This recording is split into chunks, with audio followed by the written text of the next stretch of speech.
नमस्कार, 3 बजे 3 खबर में आपका बहुत बहुत स्वागत है। मैं हूं आपके साथ गीतू चौहान। नमस्कार, 3 बजे की 3 बड़ी खबरों के साथ मैं हूं आशीष पांडे। नमस्कार, स्वागत है आप सभी का 3 बजे की 3 बड़ी खबरों में। मैं हूं आपके साथ नैना यादव और आज 3 बजे की जो 3 बड़ी खबरें हैं वो जल्दी से जान लीजिए। आज हम बात करेंगे 3 अहम अलग अलग खबरों की, जिसमें एक खबर आई उत्तर प्रदेश से। मेरठ में एक शादी का मामला अब लगातार बढ़ता जा रहा है और वो विवाद में तब्दील होता हुआ नजर आता है।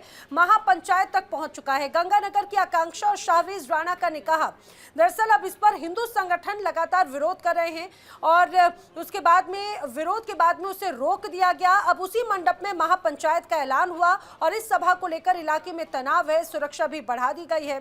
सवाल ये, क्या ये निजी मामला है या फिर अब ये पूरी तरह से सियासत के रंग में रंग चुका है?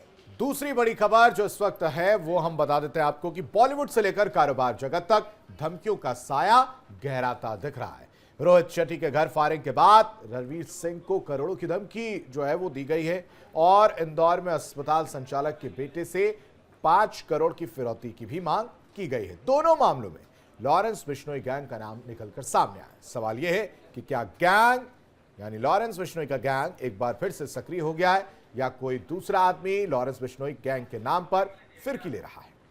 और तीसरी खबर है वैलेंटाइन डे से जुड़ी हुई। वैलेंटाइन डे से पहले मध्य प्रदेश के सागर और इंदौर में लाठी पूजन और खुली चेतावनी ने माहौल गर्मा दिया है। शिवसेना कार्यकर्ताओं का ऐलान कि जहां मिलेंगे बाबू सोना तोड़ देंगे कोना कोना। पार्क और होटल रहेंगे निशाने पर। सवाल यह है कि संस्कृति की रक्षा या कानून को चुनौती। पुलिस और प्रशासन किस तरह से अलर्ट? उत्तर प्रदेश में मेरठ में एक शादी इन दिनों चर्चा में है या विवादों में है। दरअसल गंगानगर की बताया जाता है वंचित समाज की युवती थी। मुस्लिम समाज के युवक से शादी का मामला था। अब उसको लेकर टकराव और बढ़ता हुआ नजर आता है।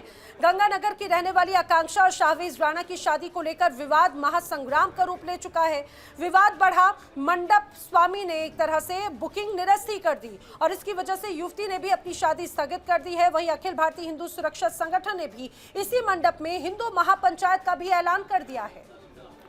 उन्होंने चेतावनी दी है कि अगर मंडप बंद मिला तो महापंचायत सड़क पर की जाएगी। इस महापंचायत को गाजियाबाद के हिंदू रक्षा दल के अध्यक्ष ने भी, उनका नाम पिंकी चौधरी बताया जा रहा है, उन्होंने भी अपना समर्थन दिया है। शाम 3 बजे से लेकर 5 बजे तक का समय दिया गया है।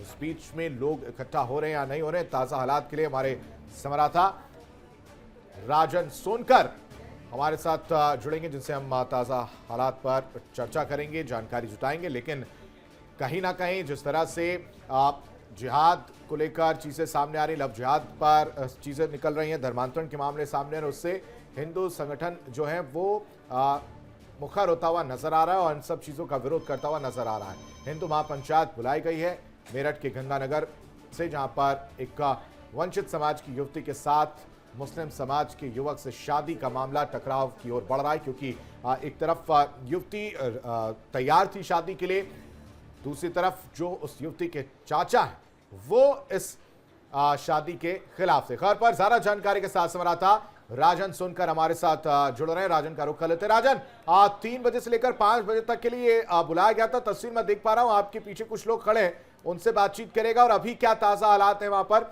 उसकी जानकारी दीजिए। अब बिल्कुल देखिए, ताजा हालात में उसी मंडप के बाहर हूँ जहां वहां हिंदू पंचायत का ऐलान किया गया था और देखिए जो हिंदू संगठन के जो कार्यकर्ता यहाँ पर पहुंचे हैं और महापंचायत का जो ऐलान किया गया था उसी को लेकर तैयारियां की गई है। आप लोग मंडप के बाहर खड़े हैं, क्यों महापंचायत नहीं होने वाली है? देखिए, हिंदू रक्षा दल कल भी कोट द्वार में दीपक के घर पहुंचा था। पुलिस प्रशासन ने हमें रोक दिया, उसका भी दिमाग ठीक करने का काम किया और जो ये जिहादी इस तरह का कृत्य कर रहा है इसका भी दिमाग ठीक करने का काम हिंदू रक्षा दल उत्तराखंड से देवभूमि से यहाँ आया है और संतों के साथ आया है और हमारी अभी काफी टीम पीछे है जो आने वाली है, यहाँ पहुंचने वाली है। राजन से ये भी पूछिए कि ये कैसे तय कर सकते हैं कि लव जिहाद का मामला ही ये सामने आ रहा है? क्या पता दोनों की आपसी सहमति हो? क्या इस बात को लेकर ये कंफर्म हो पाएगा कि वाकई लव जिहाद का मामला है, इस लड़की को ट्रैप किया गया है? अब बिल्कुल देखिए, आप लोग कैसे एक पैमाना तय कर सकते हैं, किस तरीके से आप नापतोल कर रहे हैं कि ये लव जिहाद का मामला है? क्या अधिकार नहीं है? बालिग हो गए तो क्या वो शादी नहीं कर सकते? इस चीज को लेकर आपका क्या कहना है? देखिए, सुप्रीम कोर्ट ने भी और सनातन ने भी ये परमिशन दे दी। सनातन में 3 तलाक जैसी क्रूतियों को बंद कर दिया। यहाँ पे हलाला जैसी क्रूति भी है, 3 तलाक जैसी क्रूति भी है। उनसे हमें सनातन की बेटियों को बचाना है। फ्रिज में जाने से सनातन की बेटियों को बचाना है।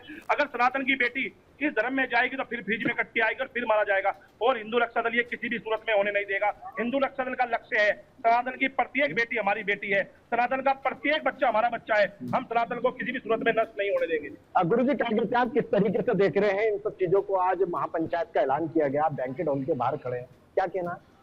मैं अनुपमानंद गिरी, मंडल श्रीमैन, मैं इतना ही कहना चाहूंगा कि सनातन बेटियों का किस तरह से शोषण हो रहा है ये सब आप इलेक्ट्रिक मीडिया के माध्यम से भी और नाना प्रकार की जगह से देख रहे हैं। ठीक है, हम किसी भी सूरत में अपनी बेटियों का इस तरह से शोषण नहीं होने देंगे। उसके लिए हमें चाहे उत्तराखंड से यहाँ आना पड़े और यहाँ से चाहे आगे तक जाना पड़े। क्या क्या रणनीति अब आगे की? क्योंकि कई आपके कार्यकर्ता पदाधिकारियों को नजरबंद कर दिया गया है, सुबह से पुलिस उनके घर पर मुस्तैद है, रात से मुस्तैद है, उन्हें घर से बाहर नहीं निकलने दिया जा रहा, तो इसको लेकर क्या रणनीति बनाई गई? पुलिस हर समय उन्हीं के पास रहेगी, हमारे पास कोई समय नहीं होगा रणनीति बनाने का है। हर समय हम तैयार हैं। हमने अच्छा, एक और बात जरूर यहाँ पर पूछेगा, क्योंकि यहाँ पर जो पीड़ित लड़की थी उसका एक बयान और उस दौरान सामने आया। उसका कहना है कि मैं बालिग हूँ और मैं ये शादी अपनी मर्जी से कर रही हूँ। उसने कहा कि मैं सनातनी नहीं हूँ, मैं अम्बेडकरवादी हूँ। इस पर भी जरा प्रतिक्रिया लीजिएगा। और मुझसे तो कह रही थी कि मैं बालिग और कानूनी रूप से मुझे अधिकार है कि मैं जिस मर्जी से शादी कर सकती हूँ। तो उस चीज को लेकर आप लोग किस तरीके से विरोध कर रहे हैं? सनातन बेटी इस चीज को समझ रही है ना। सनातन क्या है? इन जिहादियों को जूते मारेंगी। ये कोई धर्म है? ये मजहब लेने का मजहब है। और मजहब में इस तरह से बेटियों को काटा मारा जाता है, बच्चे बनाने की बचीने बना दी जाती है, देश किया जाता है, उनका शोषण, जी नहीं सकती, पहन नहीं सकती, ये संस्कृति है, ये सभ्यता है। एकदम उसको जो है सूर्य जैसा बना दिया जाता है। किसी बेटी को इस तरह से होने नहीं देंगे, बिल्कुल नहीं होने देंगे। वहां पर किस तरीके से है, यहाँ भी चल रही, दूसरी जगह चल रही है, 10 जगह चल रही है। राजन, इस पूरे मामले पर क्या उस लड़की की भी प्रतिक्रिया सामने आई है जो शादी करने जा रही थी? क्योंकि महापंचायत के जरिए आप क्या एक संदेश देना चाह रहे हैं? यही संदेश देंगे कि अपनी किसी भी सनातन बेटी को हम किसी भी विधर्मी के साथ उसका विवाह या उसका प्रेम प्रसंग होने नहीं देंगे, बिल्कुल नहीं होने देंगे। ये तो थोड़ा सा हमारे समाज में माता और पिता की कमी है कि वो अपनी बेटियों को सनातन के बारे में बता नहीं रही है। अगर सनातन के बारे में हकीकत में ही किसी बेटी को, किसी भाई को, किसी बहन को पता चल जाए तो सच बता दूं, वो किसी और को देखना भी पसंद नहीं करेगी। ठीक है राजन, होती है। बहुत शुक्रिया राजन, तमाम जानकारी और तस्वीरें दिखाने के लिए आपका बेहद शुक्रिया। बढ़ते हैं अगली खबर की ओर और बात करेंगे लॉरेंस बिश्नोई गैंग की, क्योंकि रोहित शेट्टी के घर पर फायरिंग की घटना के बाद एक्टर रणवीर सिंह को व्हाट्सएप वॉइस नोट के जरिए धमकी और करोड़ों रुपए की मांग का मैसेज मिला है। जानकारी मिलते ही मुंबई पुलिस ने उनके घर के बाहर सुरक्षा बढ़ा दी और धमकी देने वाले खुद को लॉरेंस बिश्नोई गैंग से जुड़ा बताया। इससे पहले आपको बताएं कि रोहित शेट्टी के घर के बाहर भी गोलीबारी हुई थी, जिसकी जिम्मेदारी गैंग से जुड़े लोगों ने ली थी और सोशल मीडिया पर पोस्ट कर इसका दावा भी किया था। वह इंदौर के एक बड़े अस्पताल के मालिक के बेटे को फोन पर कुख्यात गैंग लॉरेंस बिश्नोई गैंग की तरफ से 5 करोड़ रुपए फिरौती देने की धमकी भी दी गई है। तो धमकी की शिकायत व्यापारी ने स्थानीय पुलिस थाने में दी है, जिसके बाद व्यापारी परिवार की सुरक्षा बढ़ा दी गई है। फिलहाल शिकायत के बाद पुलिस पूरे मामले की जांच में जुट गई है और इसीलिए हम लगातार पूछ रहे हैं कि क्या वाकई लॉरेंस बिश्नोई गैंग एक बार फिर से एक्टिव हो गई है, क्योंकि इससे संबंधित एक ऑडियो भी सामने आया है। रणवीर सिंह को उस ऑडियो में क्या कुछ धमकी दी गई है वो भी आपको सुनवाएंगे, लेकिन कहीं ना कहीं एक पैटर्न जो निकलकर सामने आता वो ये कि सेलेब्स जो हों या फिर जो कारोबारी हैं वो इस वक्त लॉरेंस बिश्नोई गैंग के निशाने पर हैं। आपको याद हो कि कपिल शर्मा के रेस्टोरेंट पर भी जो गोली चली थी उसकी भी जिम्मेदारी या उसके भी तार जो है वो लॉरेंस बिश्नोई गैंग से जुड़ते हुए नजर आए थे। तो देखिए जरा, लॉरेंस बिश्नोई गैंग ऐसा लगता है एक बार फिर से सक्रिय है। बॉलीवुड से लेकर व्यापारियों तक कैसे अब ये उनकी धमक साफ तौर से नजर आ रही है। और पिछले कुछ वक्त में अगर देखा जाए तो बॉलीवुड के कई अभिनेताओं, कई डायरेक्टर्स को ऐसी ही धमकी लगातार दी जा रही है। और अब फिल्म एक्टर रणवीर सिंह को भी ऐसी ही धमकी भरा वॉइस नोट मिला। इसके पहले हमने देखा कभी सलमान खान हो या फिर अन्य कई ऐसे जो तमाम अभिनेता हैं उनको भी ऐसे ही टारगेट किया गया था। लॉरेंस बिश्नोई गैंग, ऐसा लगता है कि अब ये गैंग से लगातार अपना दायरा बढ़ा रहा है। अभी तक तो बॉलीवुड निशाने पर था, लेकिन अब मध्य प्रदेश में आर्थिक राजधानी इंदौर में भी एक व्यापारी को अगर इस तरह से टारगेट किया गया तो उसको लेकर लगातार अब सवाल जरूर खड़े होते हुए नजर आते हैं। इस पर प्रतिक्रियाएं क्या है, पुलिस अधिकारियों का क्या कहना है, वो भी सुनाएंगे।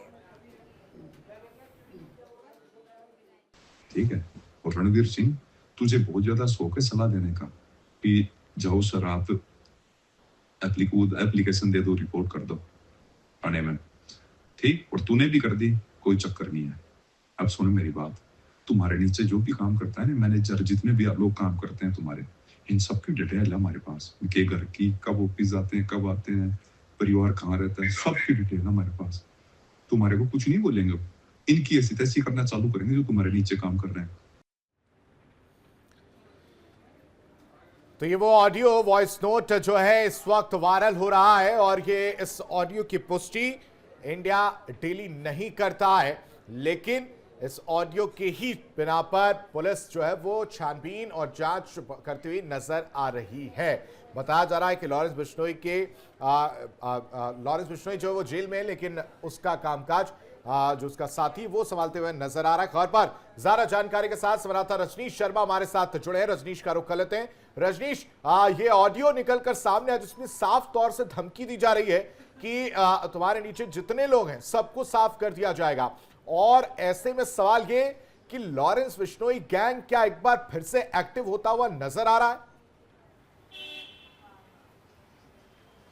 देखिए बिल्कुल, अगर इन तमाम जो वाकया पिछले कुछ दिनों में बीते हैं अगर उनको देखा जाए तो साफ तौर पर लॉरेंस बिश्नोई गैंग जो है वो मुंबई में बहुत ज़्यादा एक्टिव हो चुका है और पूरी फिल्म इंडस्ट्री को एक तरह से कहा जाए तो अपने कैप्चर में लेना चाहता है।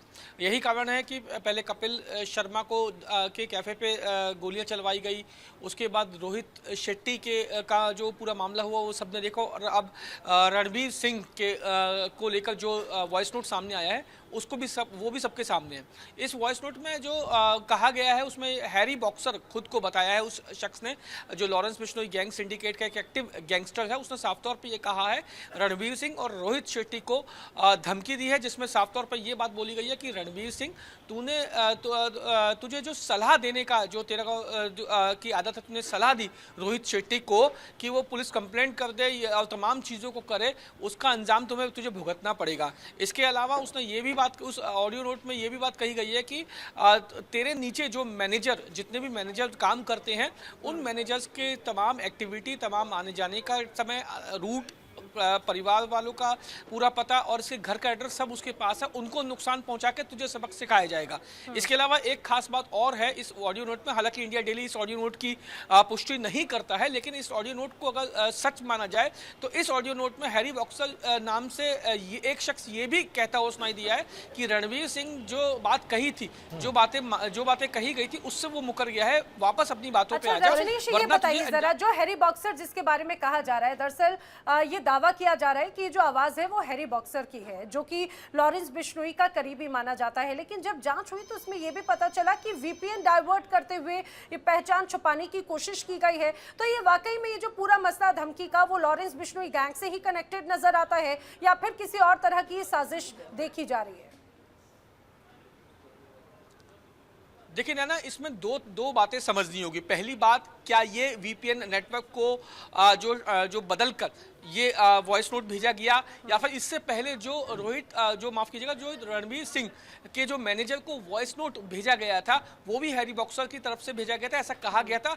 अभी इन दोनों वॉइस नोट की जो आवाज़ है उसे एक्चुअल आवाज से, जो एक्चुअल हैरी बॉक्सर की आवाज है उससे मैच किया जाएगा, उसके बाद ये तस्दीक की जाएगी कि ये बताइए कि लॉरेंस बिश्नोई अगर कुछ भी करता है तो वो एक तरह से पोस्ट करता है या बताता है उस बात को, लेकिन यहाँ पर ऐसा कोई पोस्ट सामने नहीं आ रहा है, तो क्या माना जाए कि वाकई लॉरेंस बिश्नोई इसके पीछे हैं या फिर कोई और भी एक्टिव यहाँ पर होता हुआ दिखाई दे रहा है? लॉरेंस बिश्नोई के नाम पर कोई ऐसा और तो नहीं है जो धमकी दे रहा है? देखिए, और कोई नहीं है, जहां तक हमारी जानकारी है, और कोई नहीं है। इसमें लॉरेंस बिश्नोई गैंग सिंडिकेट के गैंगस्टर एक्टिव हैं। आपको याद होगा कि रोहित शेट्टी पे किस तरीके से उसके घर पे गोलियां चलाई गई थी। उसके बाद अब रणवीर सिंह की बात की जा रही है और उसमें वॉइस नोट जारी किया गया है। पहले एक वॉइस नोट ऑलरेडी भेजा जा चुका है रणवीर सिंह के मैनेजर को, जिसके आधार पर एफआईआर करवाई गई थी, और अब एक और वॉइस नोट उसी वॉइस नोट के हवाले पे भेजा गया है कि आपने जो कंप्लेंट की है या रोहित शेट्टी को जो आपने कहा है कंप्लेंट करने को, उसने कंप्लेंट की, कोई दिक्कत नहीं है, लेकिन नुकसान आपको झेलना पड़ेगा। अब ये देखने वाली बात होगी कि जब जांच होगी तो क्या ये दोनों वॉइस नोट वाकई में हैरी बॉक्सर के ही हैं या फिर इनसे छेड़छाड़ कर हैरी बॉक्सर का नाम यूज करके ये जो धमकियां दी जा रही है। बिल्कुल रजनीश, ये जांच के बाद ही पता चलेगा। बहुत बहुत धन्यवाद करना चाहेंगे आपका इस पूरी जानकारी के लिए। चलिए आगे बढ़ते हैं। मध्य प्रदेश के सागर और इंदौर में वैलेंटाइन डे से पहले माहौल गर्मा गया है। शिवसेना कार्यकर्ताओं ने पहलवान बब्बा मंदिर में लाठी पूजन कर प्रेमी जोड़ों और होटल संचालकों को खुली चेतावनी दी है। नारेबाजी करते हुए ऐलान किया गया है कि जहां मिलेंगे बाबू सोना तोड़ देंगे कोना कोना। तो संगठन का कहना है कि पश्चिमी संस्कृति के नाम पर सार्वजनिक अशोभनीयता बर्दाश्त नहीं की जाएगी। वैलेंटाइन डे पर पार्क, होटल और रेस्टोरेंट पर नजर रखने की बात भी कही गई है। देखिए, मध्य प्रदेश के सागर की तस्वीरें हैं और एक बार फिर से वैलेंटाइन का विरोध होता हुआ यहाँ पर दिखाई दे रहा है और सीधे तौर पर ये तैयारी है 14 फरवरी के लिए। और देखिए, हाथों में किस तरीके से बैनर्स लेकर, लाठियां लेकर ये लोग डटे हुए हैं कि अगर ऐसा कुछ भी उत्सव मनाया जाता है वैलेंटाइन डे पर तो उसके बाद उन लोगों को तैयार रहना होगा। बिल्कुल। और गीतू, इसमें जो लिखा है वो देखिए, इसमें लिखा है कि जहां मिलेंगे बाबू सोना तोड़ देंगे कोना कोना। मतलब एक तरह से धमकी खुले तौर पर दी जा रही है और इन लोगों का मानना है कि पश्चिमी संस्कृति है और इसको आगे नहीं बढ़ने देंगे और इसी वजह से ये विरोध करते हुए नजर आ रहे हैं कि ये चीज बर्दाश्त से बाहर है। हालांकि ये जो तस्वीरें हैं ये अपने आप में बड़ी खास हो जाती हैं। सीधे रुक कर लेते हैं भोपाल का, हमारी सहयोगी मुक्ता पाठक जुड़ रही हैं हमारे साथ में। मुक्ता जी, जिस तरह से ये कहा जाए कि वैलेंटाइंस डे की बड़ी धूम, बड़ा उत्साह खासतौर से युवाओं में नजर आता है और उसको लेकर कई अलग अलग कार्यक्रम प्लानिंग पहले से ही नजर आती है और शायद यही वजह है कि उन सारी प्लानिंग्स को धराशायी करने के लिए, उस पर पानी फेरने के लिए, चाहे बात इंदौर हो या सागर हो, ऐसे तमाम अलग अलग सामाजिक संगठन एक्टिव नजर आते हैं। हाथों में लाठियां लेकर डरा रहे हैं अब तो वो। बिल्कुल, ये पहली बार देखा जा रहा है कि जो है लाठियों की पूजा हुई है। ये पहली बार हमने देखा है सागर में किस तरह से उन्होंने लाठियों की पूजा की है और ये और उसके बाद वार्निंग दी है। हालांकि वार्निंग तो लगातार हम देखते हैं, तमाम हिंदू संगठन जो हैं वैलेंटाइन डे आने से पहले वार्निंग देते हैं और वैलेंटाइन डे के दिन वो पकड़ भी लेते हैं कई जोड़ों को और उसमें कई बार जो है विवाद की भी स्थिति पैदा हो जाती है, क्योंकि कई बार जो है वो पति पत्नी भी पकड़ में आ जाते हैं और इस तरह की स्थिति पैदा होती है। लेकिन इस बार हम ये पहली बार देख रहे हैं कि लाठियों की पूजा कर रहे हैं तो शिवसैनिक। क्या माना जाए, पुलिस प्रशासन की क्या कुछ तैयारियां रहने वाली है? क्योंकि अगर कोई किसी पर लाठियां बरसाता है, जाहिर सी बात है कि उस पर वाकई एफआईआर होनी चाहिए क्योंकि ये किसी का भी निजी मामला है। बिल्कुल सही है। देखिए, पूरा का पूरा जो विवाद इसी से शुरू होता है कि कोई भी जो चीज़ है वो दो लोगों के कंसेंट के साथ है। अगर वो एडल्ट हैं तो वो उनका कंसेंट है। अगर वो वैलेंटाइन डे मना रहे हैं, रिलेशनशिप में हैं, तो इसमें किसी को क्या बोलने की ज़रूरत है। ये तो विवाद कई सालों से चल रहा है हिंदू संगठन और बाकी लोगों के बीच में, लेकिन हिंदू संगठन है फिर भी उनका ये मानना रहता है कि ये वेस्टर्न संस्कृति है और हम लोगों को इसको फॉलो नहीं करना चाहिए और आजकल के युवाओं को बिल्कुल नहीं करना चाहिए। और इसी सब के कारण, ये वेस्टर्न संस्कृति के कारण ही जो है हमें जो है युवाओं को जो है इतनी दिक्कतें आ रही हैं। मुक्ता, अगर सागर की बात की जाए तो वहां पर इस वक्त क्योंकि कल ही 14 तारीख है और कल ही जो है कपल्स नजर आएंगे ज्यादातर अपने घूमते फिरते, लेकिन प्रशासन की तरफ से बात की जाए उसको लेकर क्या तैयारी? दूसरा, पुलिस की तरफ से किसी तरह की एडवाइजरी जारी की गई हो या कोई तैयारी की गई हो कि माहौल खराब ना होने पाए? साथ ही साथ क्या इसको लेकर जिस तरह से धमकी दी जा रही है एक तरह से कि जहां दिखेंगे बाबू सोना कूट देंगे कोना कोना, तोड़ देंगे कोना कोना, तो ये धमकी भरे लहजे में भी है, इसको लेकर किसी तरह की स्टेप? देखिए, ये तो पूरा साइकोलॉजिकल एक रहता है कि जिस तरह से हिंदू संगठन और अभी हमने देखा जो शिव सैनिक हैं जिस तरह से वो लाठियों की पूजा कर रहे हैं और इस तरह के पोस्टर्स बैनर्स सब जगह लगा हुआ है, तो एक साइकोलॉजिकल प्रेशर बना रहता है। जोड़ियों जो यंग कपल्स अगर हम कह दे तो वो कोशिश करते हैं कि सार्वजनिक स्थान पे वो ना पाए जाए, किसी अच्छे रेस्टोरेंट या होटल में रहे जहाँ पे हिंदू संगठन या इस तरह के शिव सैनिक नहीं पहुंच पाते हैं। और पुलिस की अगर हम बात करें तो पुलिस तो नजर बना के पूरे वक्त रखती ही है कि वैलेंटाइन डे में कोई भी इस तरह की विवाद की स्थिति ना पैदा हो। लेकिन क्या ऐसे संगठन को कोई कानूनी तौर पर देखा जाए कोई अनुमति है क्या? नहीं, बिल्कुल नहीं। ये तो देखिए, हिंदू संगठन हो गए, शिव सैनिक हो गए, वो एक तरह का झंडा लेके चलते हैं कि हमारा हिंदू संस्कृति की बचाव करने के लिए हम लोग हैं। और इस तरह का, जैसा मैंने कहा कि सालों से विवाद चलता रहा है हिंदू संगठन ये विवाद वर्सेस काफी यंग लंबे कपल्स के समय से बीच में। चलता आ रहा है, हिंदू संगठन एक्टिव भी हो जाते हैं लाठी डंडे लेकर, लेकिन क्या माना जाए, क्या कुछ बदलाव देखने को मिल रहा है इतने लंबे सालों में कि हाँ ठीक है, जो जोड़े हैं वो वैलेंटाइन डे नहीं मनाते हैं या बचते हैं ऐसी जगहों पर जाने से, कुछ अंतर दिख रहा है पहले के मुकाबले? साथ ही साथ मुक्ता, इसमें एक और चीज मैं ऐड करना चाहता हूं कि क्या जो वहां के युवा हैं उनसे अगर आपकी बातचीत हो, उनकी क्या प्रतिक्रिया, वो क्या सोचते हैं? देखिए, सबका यही कहना रहता है कि हम एडल्ट हैं और ये हमारी स्वतंत्रता है या हमारा एक प्राइवेसी है, तो वो अवॉइड करते हैं पब्लिक प्लेसेस जैसे पार्क्स हो गए। जैसे हम कई बार देखते हैं पार्क्स में कपल्स बैठे रहते हैं, तो वो उस दिन खास करके वैलेंटाइन वीक में अवॉइड करते हैं कि वो पार्क में ना पाए जाए, क्योंकि हिंदू संगठन विवाद पैदा करते हैं। जैसा मैंने कहा, एक अच्छे रेस्टोरेंट या होटल में वो चले जाते हैं जहाँ पे वो वैलेंटाइन डे मनाते हैं, क्योंकि आप देखें तो सारे होटल्स में जो है वैलेंटाइन डे मनाने को लेकर जो है प्रचार प्रसार भी किया जाता है और वैलेंटाइन डे को एनकरेज भी करते हैं उन लोग बिजनेस पॉइंट ऑफ व्यू से। तो वहां जाता कौन है? यंग कपल्स ही जाते हैं। तो ये हिंदू संगठन की वार्निंग से जो है वो पब्लिक प्लेसेस को वो अवॉइड करते हैं, क्योंकि ये जो विवाद है ये सालों से चला आया। हर वैलेंटाइन डे पे हिंदू संगठन एक्टिव होते हैं और कपल्स भी हैं कि वो मानते नहीं है। देखिए, यही वजह है कि इसीलिए पहले से ही यहाँ पर चेतावनी दी जा रही है कि ये जो वेस्टर्न कल्चर है वो हम उसको अडॉप्ट नहीं करेंगे और उसका विरोध लगातार किया जाएगा, और ऐसे ही तमाम संगठन इसका विरोध कर रहे हैं। फिलहाल मुक्ता जी, जानकारी के लिए आपका बहुत बहुत धन्यवाद। लेकिन सबकी अपने अपने स्तर पर तैयारी है, चाहे बात युवाओं की हो या फिर ये कहा जाए ऐसे तमाम संगठनों की। फिलहाल वक्त एक छोटे से ब्रेक का। देखिए इंडिया डेली 24/7 अब आपकी स्मार्ट टीवी पर। इंडिया डेली मौजूद है सभी डिजिटल प्लेटफॉर्म पर लाइव और लगातार। इंडिया डेली 24/7 हर दिन राष्ट्र को समर्पित।